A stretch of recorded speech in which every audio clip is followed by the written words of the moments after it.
these words from Paul's letter to the church in Galatia. Brothers and sisters, if someone is caught in a sin, you who live by the Spirit should restore that person in gentleness. But watch yourselves, or you also may be tempted. Carry each other's burdens, and in this way you will fulfill the law of Christ. If anyone thinks that they are something when they are not, they deceive themselves.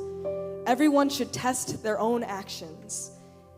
Then they can take pride in themselves alone without comparing themselves to someone else. For each one should carry their own load. Nevertheless, the one who receives instruction in the word should share all good things with their instructor. Do not be deceived. God cannot be mocked. A man who reaps what he sows, whoever sows to please their flesh, from the flesh will reap destruction, and whoever sows to please the Spirit, from the Spirit will reap eternal life. Let us not become weary in doing good, for at the proper time we will reap a harvest if we do not give up. Therefore, as we have opportunity, let us do good to all people, especially to those who belong to the family of believers. These words are true, and they can be trusted. Thanks, guys. If you would, just reach your hands out like you're receiving a gift. We want to ask the Lord to do what we're going to be studying in just a moment.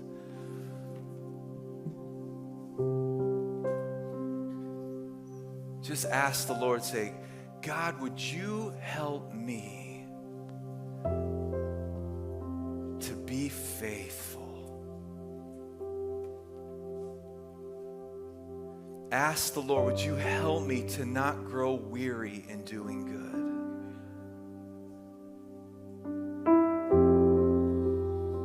God, help me to be steadfast. Ask the Lord, strengthen my resolve.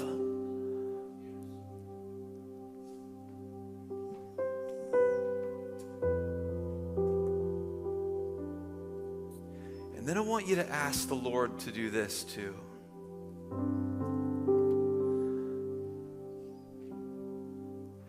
Ask God to give you a heart tender enough to receive His help.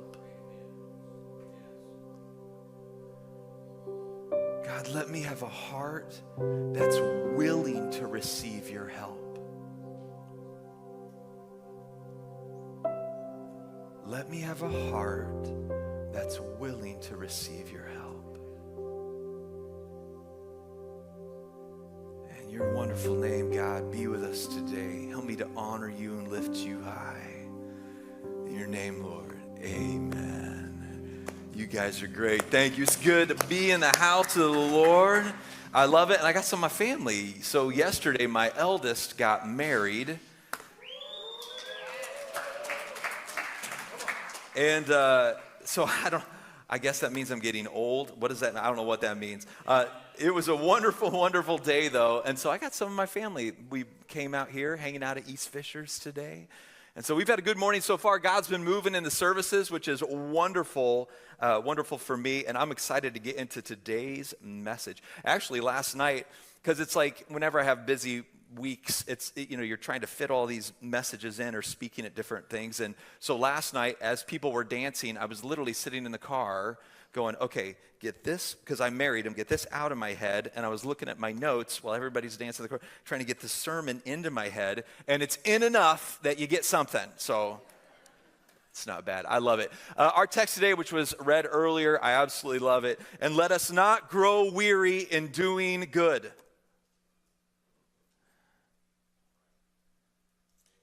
How many are weary? How do we not grow weary? In doing good, what does it mean to do good? For in due season we will reap. I bet there are plenty of people here, you're going, I have been waiting on the due season for a long time.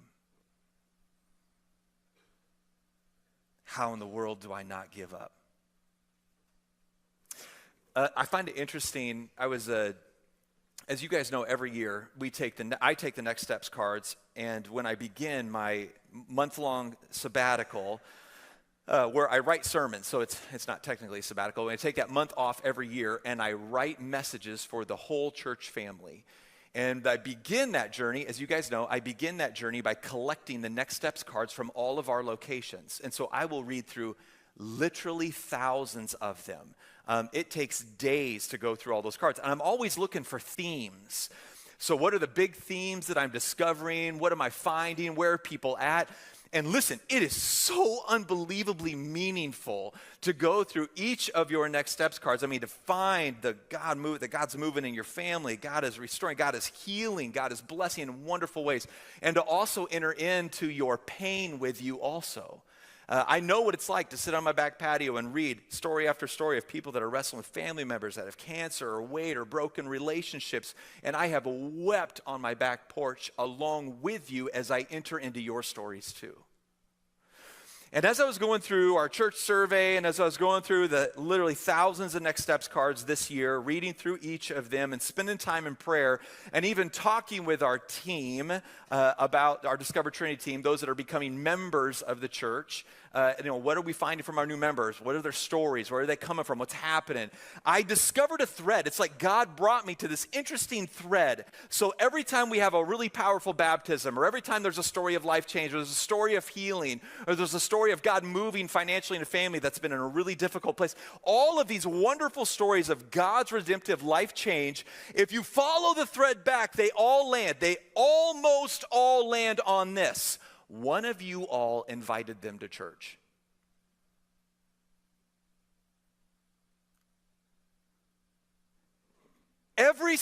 Almost every story of life change began with somebody in our Greater Trinity movement inviting a friend or family member or neighbor to come with them.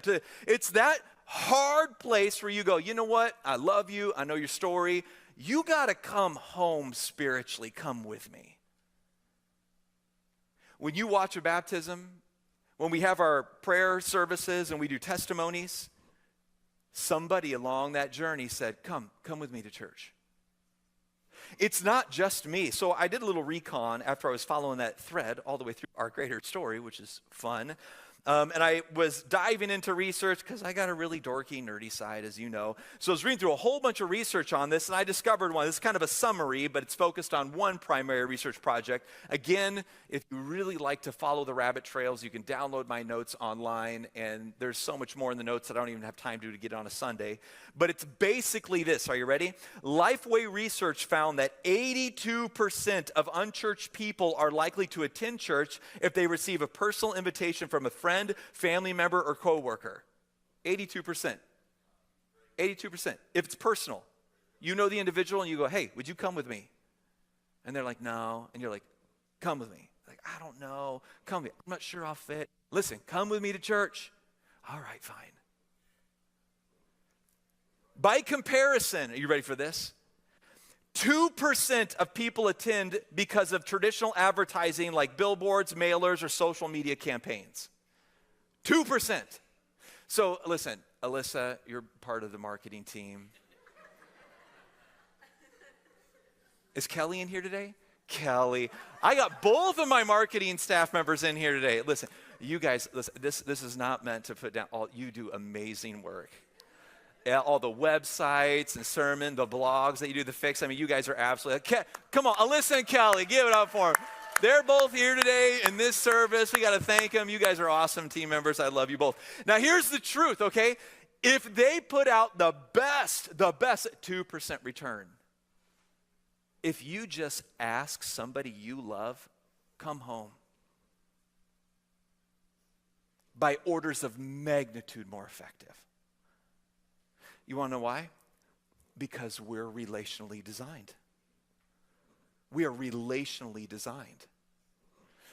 Maybe a good way to say it might be like this. If you want to be a if you want to be a part, if you want to be a part of transforming lives spiritually, so think of this like at Trinity, the greater Trinity movement and the campuses around the city or even church plant or whatever we're doing, raising up missionaries, actually send them downtown, right? We've got our downtown team that's sitting here too. Yay, love you guys. And all the work that they do, serving meals to those, all the greater Trinity movement. If you want to be a part of transforming lives spiritually, and I worded it this way on purpose, don't stop inviting others.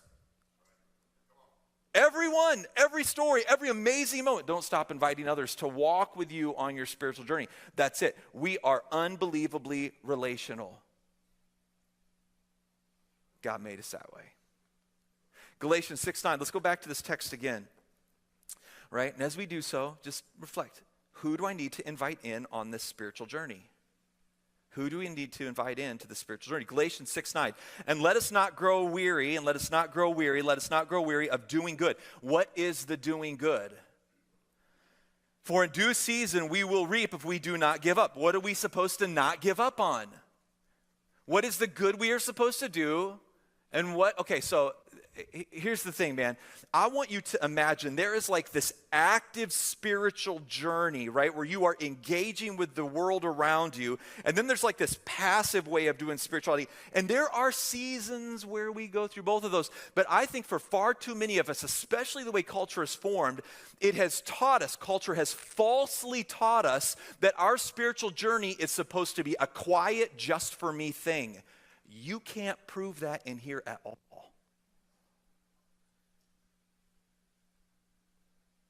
To be a part of the doing good spiritually, I mean, literally in Jesus, when he goes back up to heaven, go into the world, make disciples, baptize in the Father, Son, the Holy Spirit, and I'll be with you. If you want to be on the edge of where the spiritual activity and the energy, you want to bear the weight of walking into a moment where you're like, I can't do this without you, God. You got to step into those places.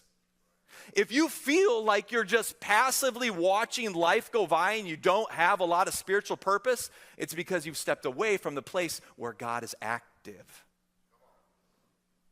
You stepped away from the place where God is active.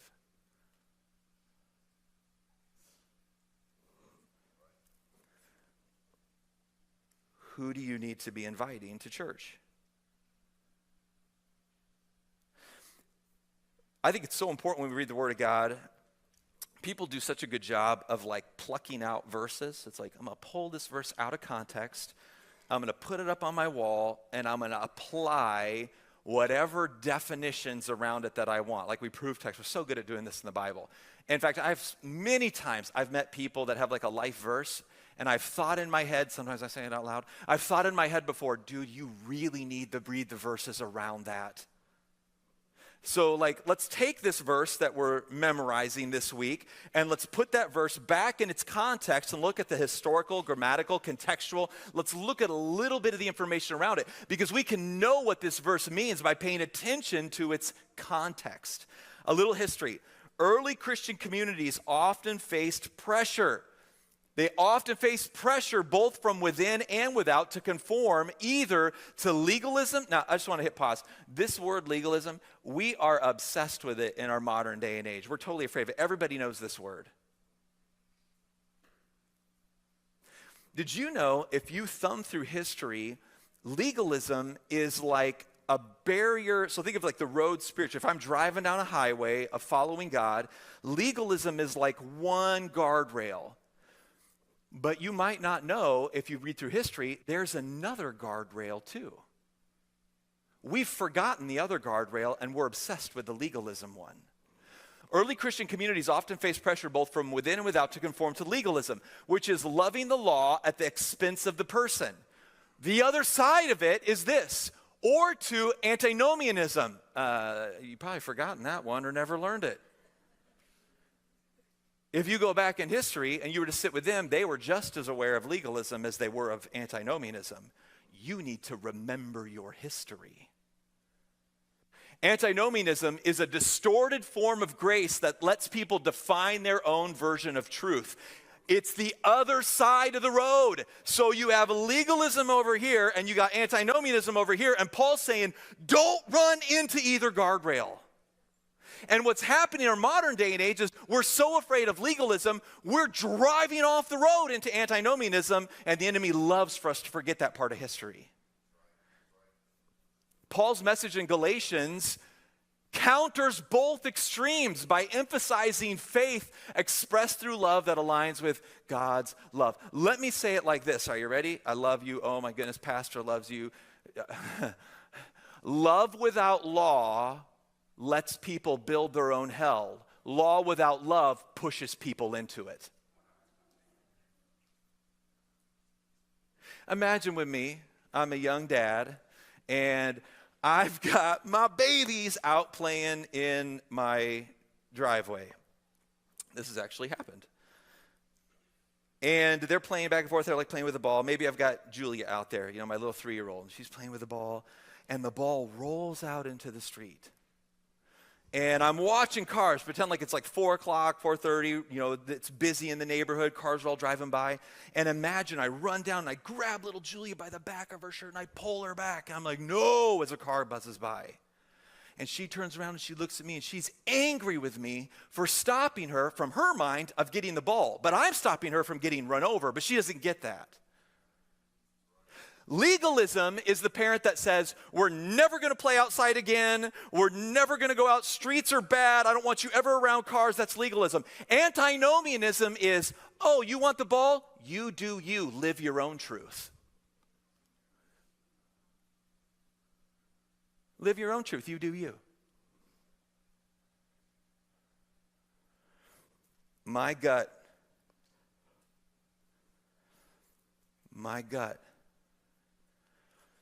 The church in the West has become so afraid of legalism, we are passively letting people build their own hell all around us.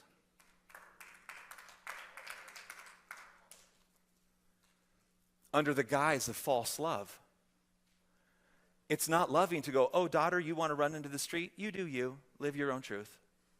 That's antinomianism, and they were just as aware of it back then as they were legalism. You need to remember your history. You need to remember your history. Maybe a really clear way to say it might be like this.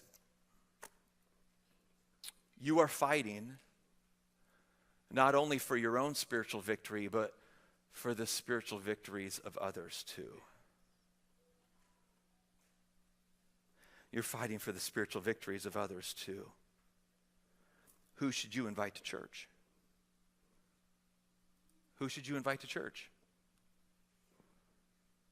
And we know, the crazy thing in all this is we know that there's mountains of spiritual warfare all around those conversations, right? Like, of course, the enemy is going to do everything that he can to make it as awkward as possible. The general cultural consensus is that your spiritual journey is just for you. The general cultural consensus is like you shouldn't be pushing your faith on other people. The general cultural consensus, tuck it away. The general cultural consensus is that it's really awkward and hard to have spiritual conversations with other people.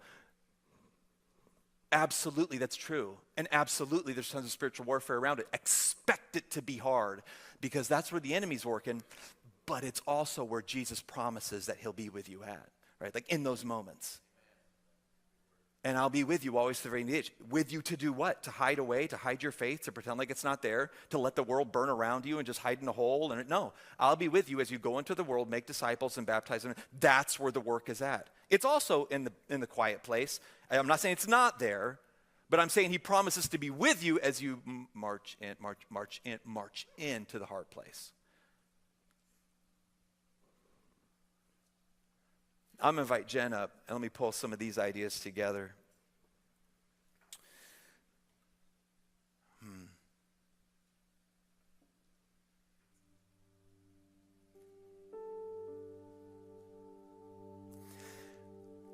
If you, oh man, I love you. I love you guys. East Fishers, you guys, I love this location. I love you all so much. If you examine God's laws closely, really lean in. If you look at them closely, what you're going to discover is that they are all inherently relational, every one of them. God's laws aren't like these arbitrary, really hard, dumb things that they're not made to bound you, they're made to aim you. Like it's showing you the way to life to the full. It's like a treasure map. When you open up a treasure map and X marks the spot and you're walking along on the journey and it says, don't step there, it's not keeping you from the treasure, right? It's keeping you from stepping into the very thing that will keep you from the treasure, right? It's like, it's the way there. So you don't step there so you can find the way to the treasure. The laws in the Bible are the way to you to life to the full, not a boundary to keep you from life to the full. They're the way to it. They're the way to it. If you examine God's law closely, you'll discover that they are inherently relational. Every command God gives is designed to improve. It's designed to improve. They all are. They all are. Whether with Him, with others, or the world around us, God's laws are redemptive. They are God's laws and redemptive work all aim at restoring right relationships. That's the purpose of all of it. That's the purpose. And that is why, my friends, that is why it is 82% likely they'll come if you personally ask them, and 2% if it's just a billboard. Everything is relational. Everything is relational. Everything is relational. Maybe a way to say it would be this, right? Do not stop. Do not stop leaning into God and leaning into others. Don't stop leaning into God. Don't stop leaning into others. In doing this, you fulfill the law of Christ and will eventually see God's reward for your efforts. All right, there's one piece of this as I was going through my notes a while back on this message for today. There's one wild piece of this I just want to make you aware of, and it's kind of a no-duh question. It's simply this: how do we stay encouraged while helping others honor God? How do we stay encouraged while we're helping others honor God? Because the truth is, this is hard. It's hard. It's hard.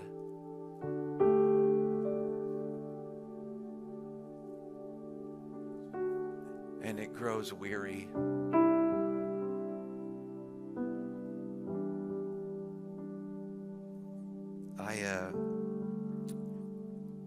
Years ago, I had a kid who, I've actually had multiple kids deal with versions of this over the years.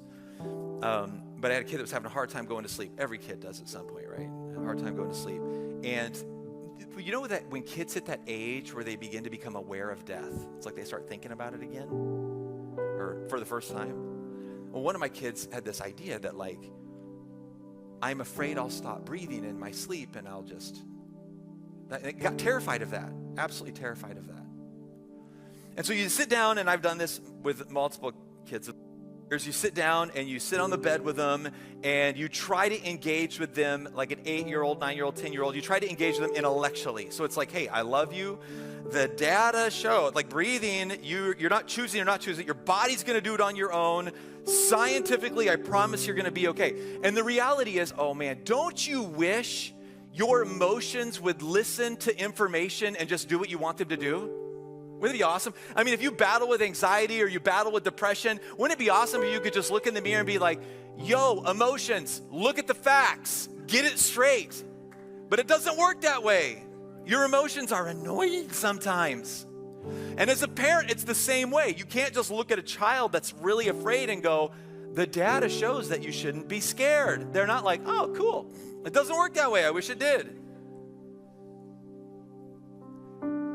So I put the kid in bed, tuck him in, and the statement from my child at the time was, I'm not going to sleep. You can make me stay in bed, but I'm not going to sleep. And I'd done this night after night. To be honest, I probably wasn't as gentle as I should have been in the moment. Dads get tired too. So I was like, fine, you can stay awake, but you're staying in bed. And so I go to bed and I'm reading and I'm getting ready to fall asleep, turn the lights out, I lay down, and as I'm starting to go to sleep, I hear this child sobbing standing next to my bed. just terrified, like breathing, so nervous. What if I don't wake up? What if I don't wake up? And I remember I turned the light on, I sat up and I thought, I need a new plan. So here's what I did. I pulled that child in, put their head on my chest, and I just started breathing calm.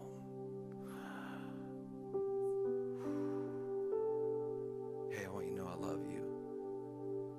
I know it doesn't feel like it, but this too will pass.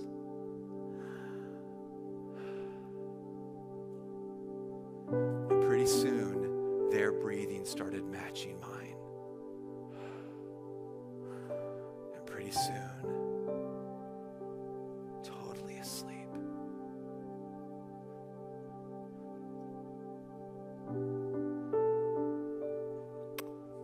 It's going to be okay.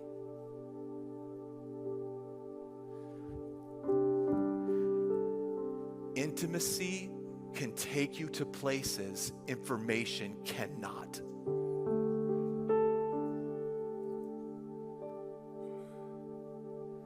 Intimacy. Dude, look at who's saying this. I've been in school forever. I'm telling you, intimacy can take you to places information cannot. Intimacy can take you to places information cannot. And here's the wild thing. Are you ready for this? Friends, I love you. I love that I get to be your pastor. Friends, your strength to persevere will come directly from your intimacy with. That's where it's at. So many of you, I love you. I mean, in this part of the city where we have our camps, there's so many of you that live around here. This is like the educated part of the city, right? Everybody here, we all got grad school degrees. We're all working 9 jobs. I'm telling you, you don't need more data points in your faith. You need intimacy with God. That's what you actually need. That's where your strength's going to come from. Lean in close to Jesus and become the kind. See, this is what happens. You become the kind of person who then can endure. You become the kind of person that can endure. You need intimacy with God. Now, here's the wild thing. You need the intimacy with God, spending time with Him, being before Him. The people around you who know you need to see your intimacy with God. Moms and dads, your kids need to see you pray. They learn what intimacy with God looks like when the people they're intimate with are doing intimacy this way. You see, it's not only about you. Your kids need to see you pray. Your kids need to see you prioritize church over sports. I love you. Your kids need to see you come to church on a Sunday. They need to see you go, when you're 65 years old, the thing that's going to matter is your relationship with God, not third grade volleyball. I played sports. Alyssa played all the way through college. She's a very good athlete. She's faster than me. It's annoying. Sports go away. Collegiate athlete.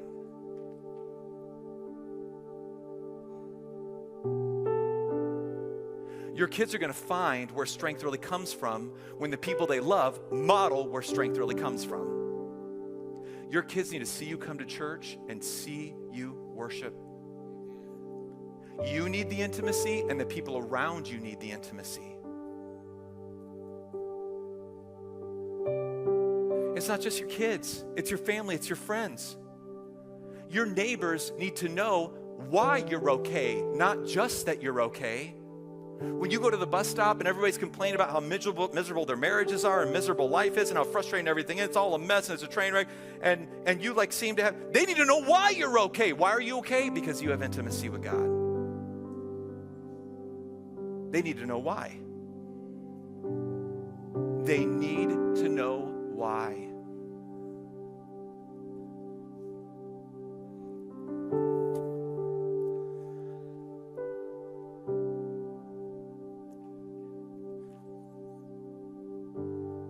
And let us not grow weary of doing good.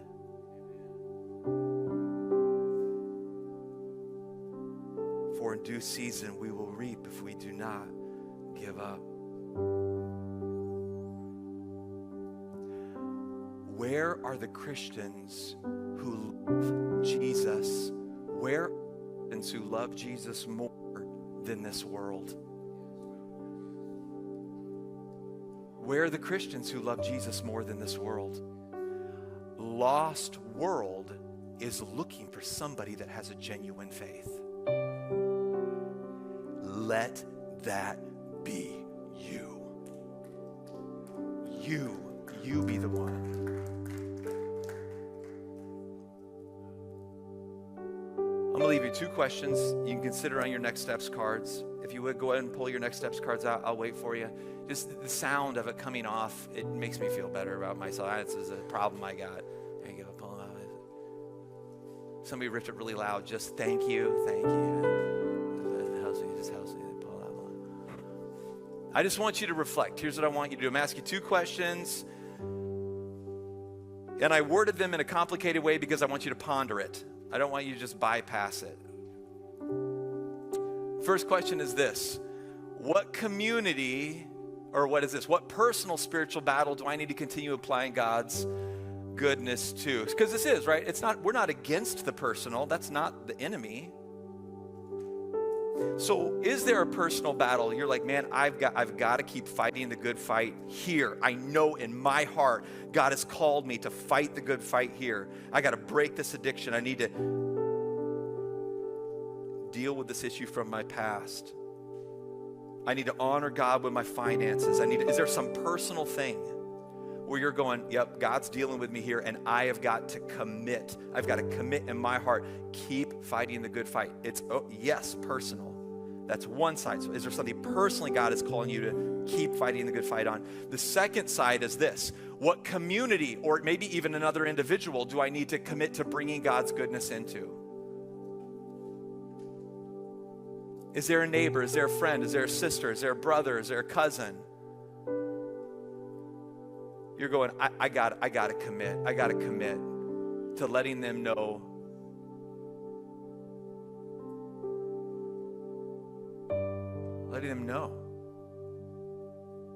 the goodness of God, the hope of Christ, the hope of heaven. I need to invite them home.